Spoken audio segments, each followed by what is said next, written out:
I can. It's so nice to have you on the show. How's it going? It's great to be here. Thanks for having me. Beautiful, beautiful. And thank you too for being here. And you see, oftentimes can I love to thank my guest for two main things. So firstly, Ken, I want to thank you for investing in yourself. And I truly mean this, okay? You see, you are on this platform right now because you invested in yourself. And oftentimes I love to make reference to the amazing mango tree. You see, Ken, I was on this particular road some months back, alright? So by the roadside, there's this tall, unattractive mango tree. And I use the word unattractive because the mango tree's got no mangoes on it and it looks so dry. So I just walked past it. I just walked past it. So just recently, Ken, I was on that same road. But this time around, a lot changed. You see, the mango tree caught my attention pretty good from a distance. And instantly, I got the urge to move closer and have a good look. So when I got closer, Ken, it wowed me. You know why? Because this time around, the mango tree's got a lot of mangoes on it. Beautiful leaves and healthy branches and, not just mangoes, but ripe mangoes. So it looks beautiful. And here was me Hmm. staring and looking and admiring the beauty and all. Now, my point is the fact that you dedicated your time, energy, and resources to becoming the amazing person you are today. That alone has made it impossible for me to skip you. And that's why you see you got the request from me to be on the Yeah. show. Yeah, and that's because myself and the audience, we want to benefit from the fruit of your insight and the amazing work that you're doing and your philosophy and your insight and your perspective. It's just amazing. So thank you so very much for investing in yourself. And secondly, thank you for saying yes to the invite. Because if Ken had said nope, there was nothing we could do about it. So thank you so very much, man. I truly appreciate it. Thank you. Yeah. Yeah. Yeah. In the same way, in the same way, it's like we see those opportunities that we have to produce fruit or not. And I want to thank you for doing this podcast and producing that fruit, giving people an opportunity to hear from different leaders and different perspectives. And I think you're producing fruit on a regular basis. So I thank you for that. Thank you Basis. for the invite as well, just to say, let's have a conversation. I think it's great. Beautiful, beautiful. I love that. So, you see, let's get started. I am quite excited to have Ken on the show today for some reasons. All right. Firstly, my interest in knowledge seeking.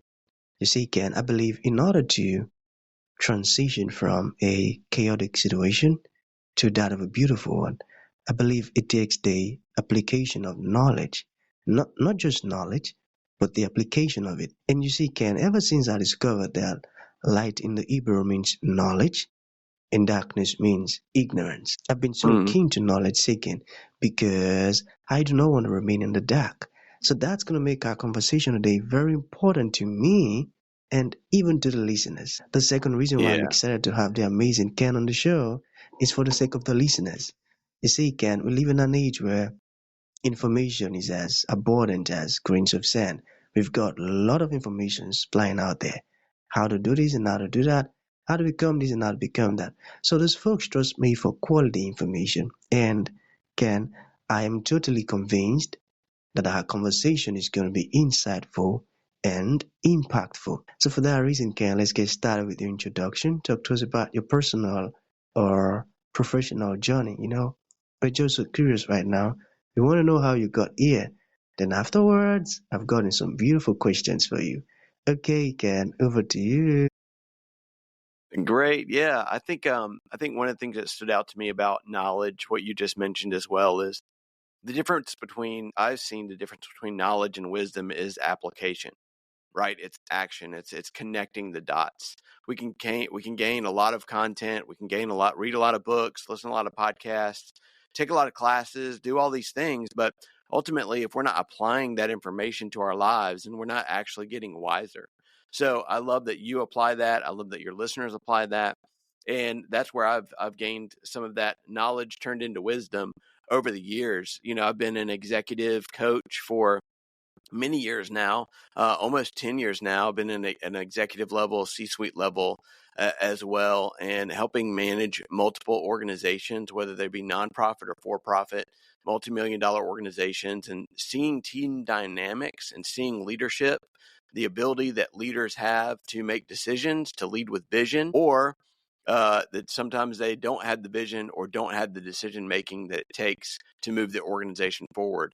So I try to kind of match those things up and say, what does your team need? Are you providing that for your team? And if you're not providing that, how can I ask you those questions? How can I challenge you in ways for you to get the vision that you need, get the direction that you need, as well as apply that vision into making decisions to move yourself and your organization forward? Amazing. That's a beautiful stuff you're doing. And I love your understanding as to the difference between knowledge and wisdom, which is application. And that's a great one. So let's say someone asks you, hey, Ken, how can I lead with heart? I want to Mm. begin to lead folks with my heart. How can I do that? What would your response be? Yeah, I think that leaders oftentimes will want to give direction rather than care for people, rather than connect with people. And an opportunity that all leaders have, and I think that we'd be all better leaders for ourselves, for our families, and for our organizations if we were to care a little bit more about the people around us. In a fast paced world that we all live in the different countries that we live in, it is more and more fast paced.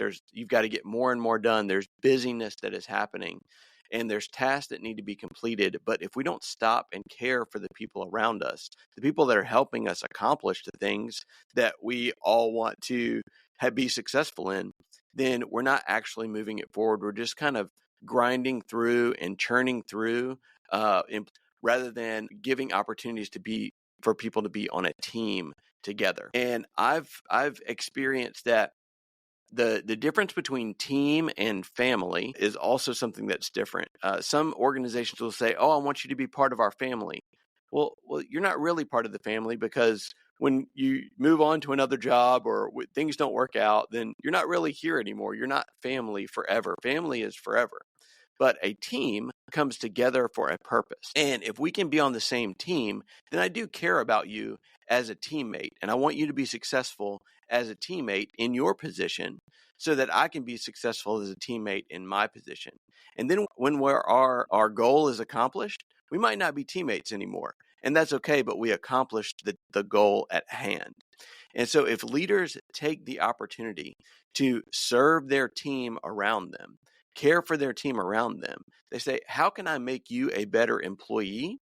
How can I make you better at your job?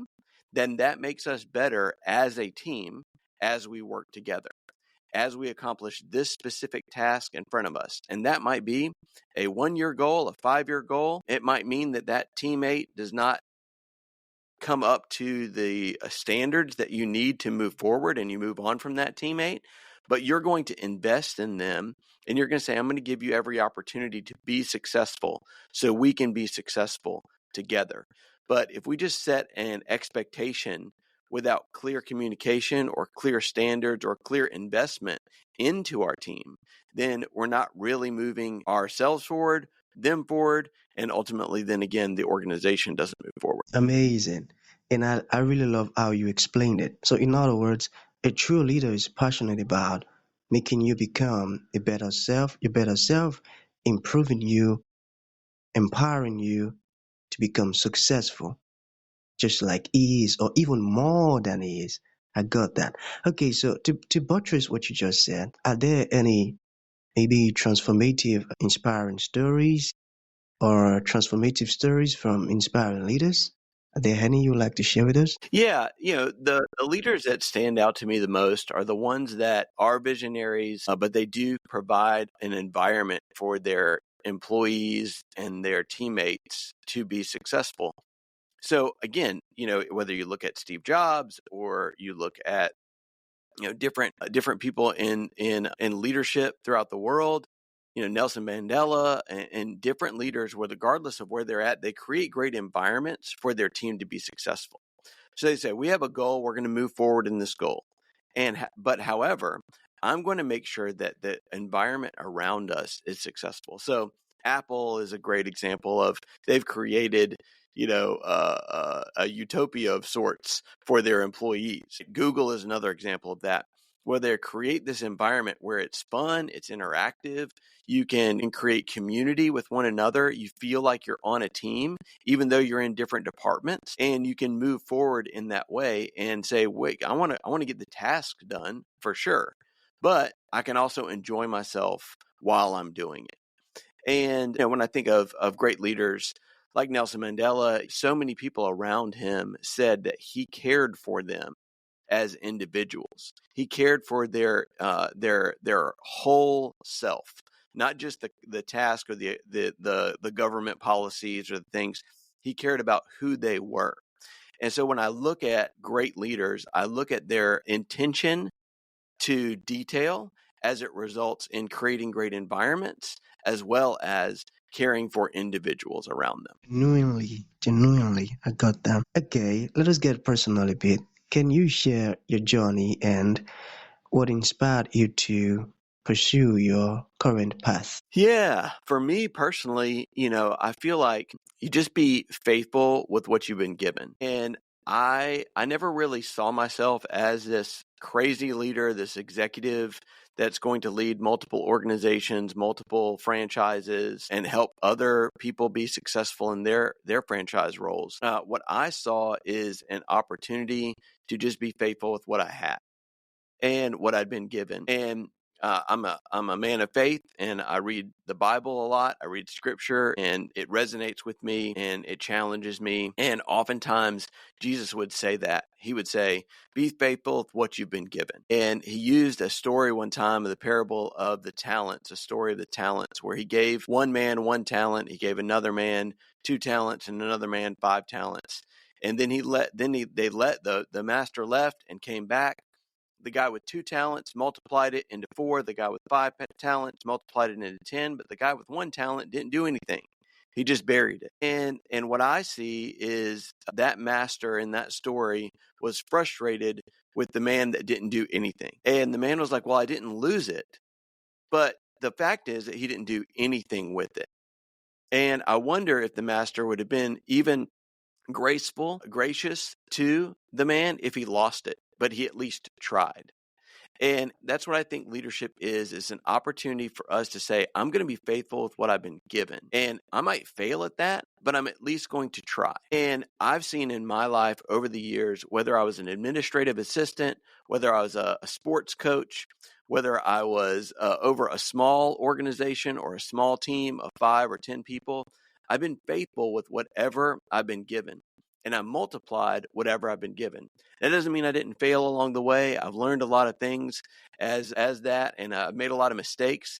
But ultimately, I was faithful with what I was given, and I multiplied what I was given, and therefore I was given more. Right? So in the end of that story, when the master returns, he says, all right, I'm now going to give the talent that you didn't do anything with to the guy that multiplied it. Right. So I think that there's an opportunity for us to learn from that and to say, again, regardless of if you have faith or not, it's a great story of being a good steward of what you've been given. And you've all been given something at a leadership level. You've all been giving something to steward. How are you stewarding it? Are you stewarding it well? Are you trying something? Are you risking something? Do you have vision for it? Do you have passion for it? Are you making good decisions with that? Are you moving things forward that you have been entrusted with? And if you are, then I believe that you'll always be given more. And so if I look back over my career now of 25 plus years, I say to myself, man, I never saw myself here, but I was faithful and I did steward those things along the way to get here. And every time now I've been given more and been given more and been given more. And I think that's just a good testament, not just to my life, but hopefully an encouragement to you and to your listeners as well. Beautiful. A great one, I tell you. Now I see why you're so good at what you do. You see, Folks who read the scriptures to understand and then apply what they've understood are great guys, are great folks. And now look at how you explain the parable and how you applied it to your life, and that's amazing. That's a great one, and I love that. So you also mentioned that you've had failures and successes. So what are some key lessons you've learned from your successes and failures? Can you share some with us? Yeah, I think I learned more from my failures than I learned from my successes. Um, if you are intentional about evaluating the things that you've just come out of, evaluate your health, right? Evaluate your eating, evaluate your workout plan, evaluate your calendar, right? Evaluate your budget. If you don't feel like you've got enough time, it's probably because you're not intentional about the time that you've been given.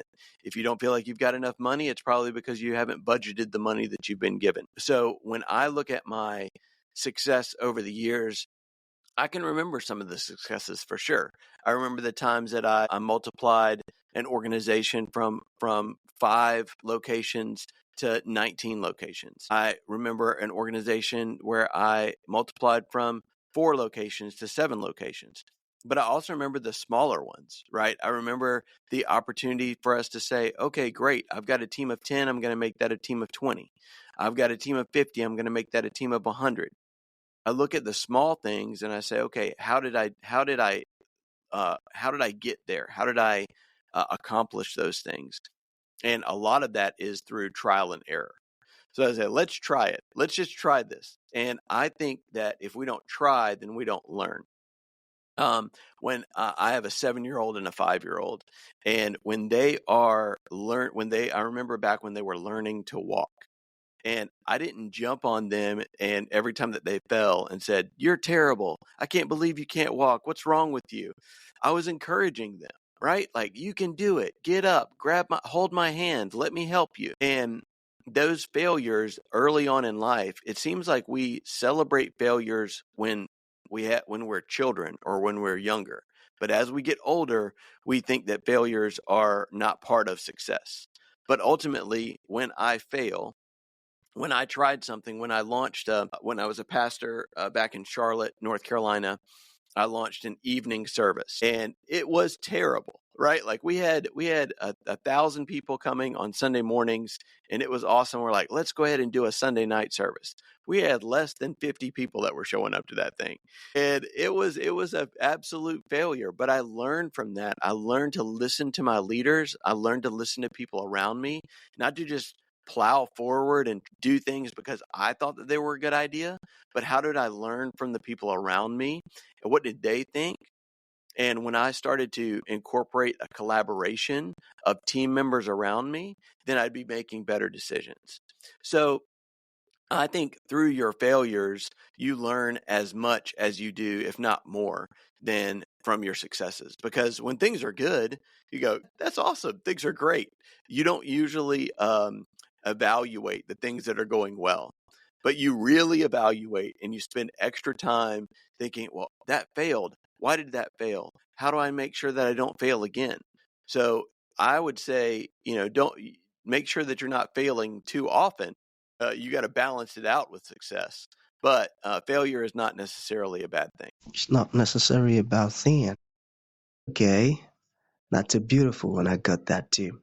So, to bring this to an end, Ken, what would you like to leave the audience with, like a final thought? And to those folks who would like to reach out to you, learn more about everything we've spoken about, or even ask questions, how can that be possible? Yeah, I mean, an encouragement to everyone out there is, as we start 2025, I think it's a good time to start new rhythms.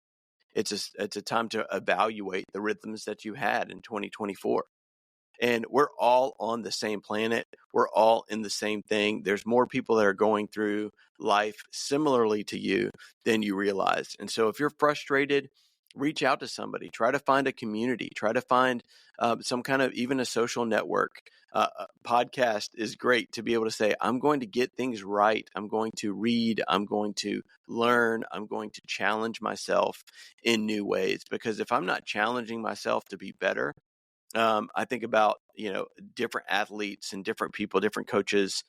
different leaders have always said, you probably heard this or seen this in social media, seen this somewhere, just get 1% better every day. Right. If you could just take one step at a time. I remember watching the movie Creed, like the next phase of Rocky. Rocky said to Creed, to Adonis, the son of Apollo, he said, one step, one punch, one round at a time. Like, you're not going to win this thing all at once. You just need to take one step, one punch, one round at a time. And if you can do that in your life, if you think of that as like, I'm going to get up today and this is what I'm going to do. I'm going to get up tomorrow and this is what I'm going to do. I'm going to get up this.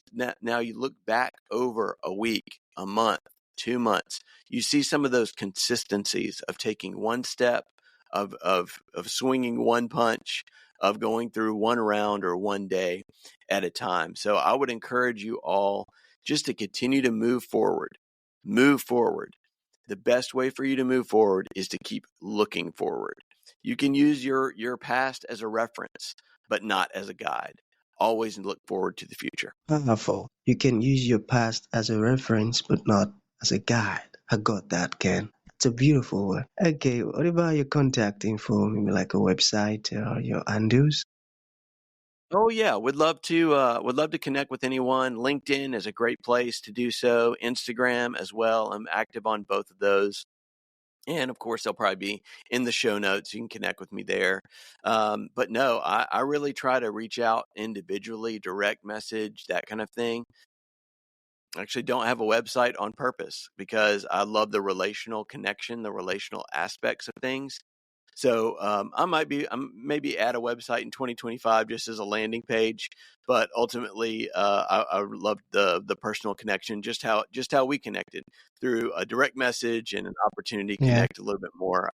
The organic nature of that is so just in our nature, right? It's like, let's yeah, I connect tell you. individually.